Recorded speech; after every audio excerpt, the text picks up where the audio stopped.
There's only two ways that you can be able to go and raise capital for your business. You can either go out and beg investors for a chunk of your company. You can be able to go and get funded $250,000 in capital and keep 100% of your company without giving investors a single dime of your money. If you really believe in what you're building, why would you give an investor even a percentage of your business? Think about it. If you had the next Facebook, Google, or even Amazon, would you have given an investor 10 or 20% of your overall company?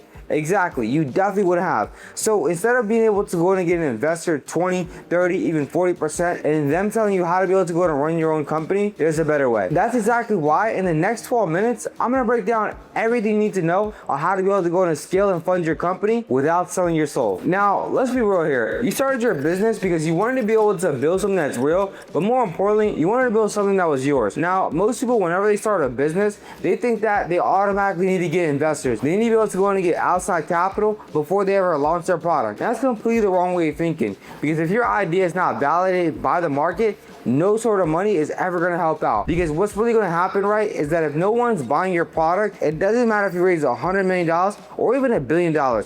That product is going absolutely nowhere. You're just going to be burning money left and right. However, when most people think about starting a company, they always think that they have to go and start getting outside capital right away. And they have to go to a VC, start building out pitch decks, and doing all these things that really does not need to be done. The most important thing whenever starting a company is to actually figure out, does the market even want what I'm selling? So by the end of this video, you're going to be able to know how to go from $0 in funding to $250,000 so you can be able to go and scale your own company without anybody looking over your shoulder, and definitely nobody taking your percentages. So before we get into this roadmap, let's break down why giving out equity isn't even so important. Because whenever an investor approaches you, they'll go and ask you for 20% of your company at $100,000. So now that you got the $100,000, cool, everything's hand and dandy, you ended up getting the money, but you actually gave out 20% of your company. So now that the investor put up capital, they're gonna wanna do everything in their power in order to be able to make sure that their money does not get lost. Now they actually get a seat at the dining table, and every single decision has to be ran by them. So the question really is how bad do you really believe in your company? If you really believe you can scale your company to the moon,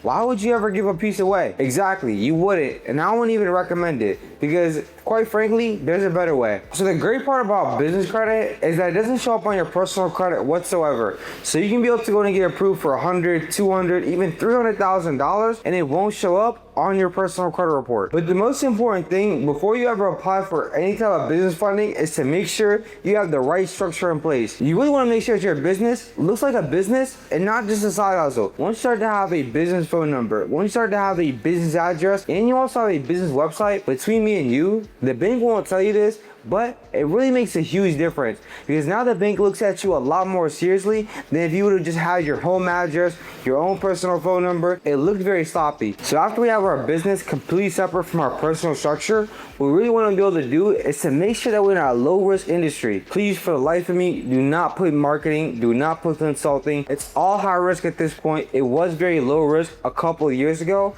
but since there's been a lot of defaults with marketing and consulting related businesses, the banks now are flagging them as very, very high risk. Instead, you want to be able to go into a low risk industry such as painting or even such as house cleaning. Now, I'm not telling you to be able to go and change up your business, because that's not what I'm saying. I'm saying is, as far as your company, right, what you really want to be able to do is to go ahead and make sure you're in a low risk industry. So if you're in trucking, you might want to be able to go and start to add some software so your company can also fit the logistics box. So that's really what I mean as far as low risk industries. So now that we have everything structured, we're in a low risk industry. Now it's time to understand exactly how banks are going to be able to go ahead and pull your credit report. Even though it's business credit, whenever you're starting off, banks want to be able to have some security in place just in case if anything happens to the business. So really what they want to be able to do is to go ahead and piggyback off of the owner's credit. So how that looks, right, is going to be called a personal guarantee. So the banks want to be able to go ahead and utilize the owner's credit just in case if anything does go wrong, the banks have a fallback on who to be able to reach out to. So whatever banks go ahead and pull your personal credit report, especially when you're starting off, they're going to pull one of the three main credit bureaus, either Experian, Equifax, or TransUnion. Being a business owner, it's super important that you know before you ever apply for any type of credit is to know which credit bureau that the bank's gonna pull from, because this allows you to be able to maximize your applications and also be able to understand how many inquiries you're gonna have per bureau. It's gonna be super crucial He's going to tell you the exact funding sequence you should build out. All right, so once you go ahead and do this correctly, you can be able to go ahead and apply to each and every single bureau, and you'll be able to go ahead and get $50,000 at minimum from Experian banks, and at least $50,000 from Equifax banks, and $50,000 from TransUnion banks. And that way, you can be able to go ahead and unlock tier 1, which will allow you to be able to go ahead and at least get the 0% APR credit cards. That can unlock a lot more funding. Now, let's go into tier 2, because this is really where it gets fun, especially with the bank rating model. Now, here's a secret weapon that most people really don't know about. So it's called the bank rating model. Now, a lot of people, whenever they apply, they just simply apply without knowing exactly how much is in their account, how long they had that account for, and also their relationship with that bank. So all the bank rating means, right, is the average daily balance over a 90-day period of your actual account. So let's say, for example, you open up an account and you only have $5,000 deposited, and you keep that $5,000 on there. That's gonna be your bank rating model. Now, of course, the more the merrier, because banks are allowed to lend up 10 times of their current reserve. So if they say your account has $20, $30, even $40,000, they're gonna be more incentivized to give you a higher credit limit, because they know that if you have the money sitting in their cash, you can be able to go and pay back any type of credit that they give you. Now we get into the fun part, which are going to be lines of credit. So most lines of credit, especially for business funding, are going to start off from anywhere from 3 to 6 months of you being in business. Because lines of credit, although they're similar to credit cards, they're used a lot differently. The majority of banks want to be able to see lines of credit as far as to mitigate cash flow gaps, to do payroll, to go in and buy a major equipment. That's why they want to be able to see some activity of money coming into your account before they go ahead and grant you a line of credit. So the great part about lines of credit, especially with these lenders that we're going to mention, is that they're not going to require much of a personal guarantee. So if you go ahead and apply for Fundbox, they do give lines of credit for up to $150,000. And all you really need to be able to have is your last 3 months of bank statements and to be in business for at least 6 months. Now, the same thing applies for Citizens Bank, which allows you to be able to go to get you a line of credit for up to $150,000 only with the last 3 months of bank statements, but you do have to be in business for at least 1 year. Now, after Highway Capital, US Bank and Truist does offer no documentation lines of credit for up to $50,000. So level 3 is going to be your term loans. So as you start to establish your business, as you start to grow your company, and now you're starting to go in and pass into 1 year and 2 years of business, you should start having some of your taxes, but more importantly, now you actually have a proven model, and you have also receipts and invoices coming in. So it's going to be a lot easier to be able to go and get approved for other products. Now, a term loan is a lump sum loan that allows you to be able to go and get a lower interest rate, so you can be able to go and invest in marketing, advertising, or even buying equipment. Now, these term loan options are really great, especially when you're expanding your company. All right, so Wells Fargo does have a $100,000 loan option that you can be able to qualify for after 2 years of being in business. And the same thing for Truist. They do have loans up to $50,000 without any type of documents, and as long as you've been in business for 2 years, to be able to go ahead and be considered. So you see how this can really add up, right? Especially being able to go and get $100,000 to $500,000 and still keep 100% of your company. It's the best model out there, because all you have to do is really go ahead and allocate the capital properly, so you can be able to go ahead and get a good return on investment, and then keep on reinvesting into the company. Now, step number 4, right, is really where it gets fun, because these are going to be the SBA loans. Now, if you know anything about funding, these are like the holy grail of funding, right? They're government backed, 90% by the government. They also have the lowest rates, because they're going to give you prime rates, right, which is going to be the Federal Reserve lowest rate possible out there, and it's literally the cheapest way to get capital. The only caveat to SBA loans is that they're very stringent and they take a long time. Let's be honest.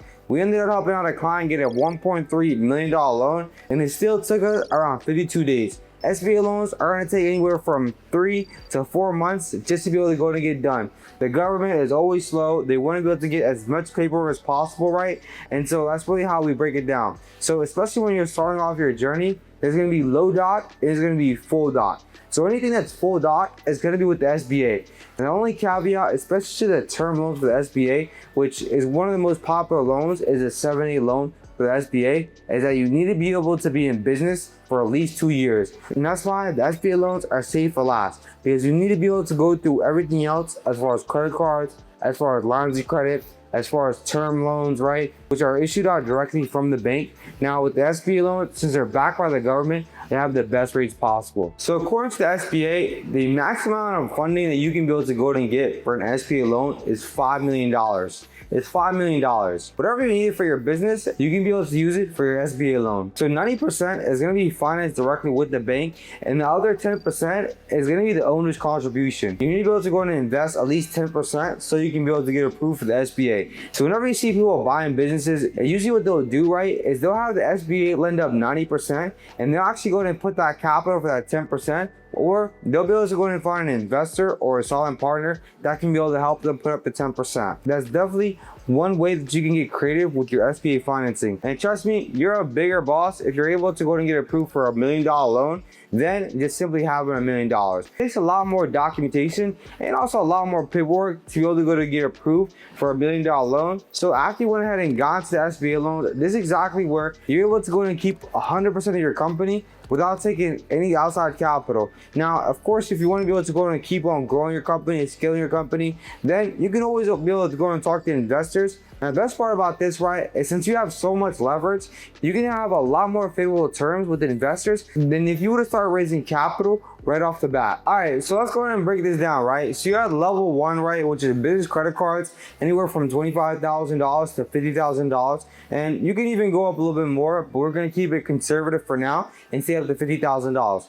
After you go ahead and get your business credit cards, and now you're gonna go to lines of credit, which are anywhere from $50,000 all the way to $250,000. And that's gonna be able to help you establish payroll gaps, getting more and more equipment, and being able to keep on scaling your company. So the real question is how much do you believe in your company? Because if you really believe in your company, the best way to be able to do so is to be able to go ahead and get debt financing rather than going ahead and get equity financing. So equity financing is gonna be with investors. With debt financing, it's simply going to be with the banks as your partner. So you still have a partner at the end of the day. It really just depends on whether that partner is going to take a percentage or they're simply going to charge you an interest rate without any type of percentages. Let me know in the comments what you guys think. If you had the next Facebook in your hands, what would you do? Would you go ahead and raise from investors, or would you be able to go and get funding from the banks and keep 100% profit? So that's it for this video. Go ahead and make sure to subscribe. Make sure you guys tap that bell notifications below and get your boy to 10K subscribers. We're going harder than ever, dropping more videos for you guys so you guys can be able to learn more and grow more together. I'll see you at the top, my boy.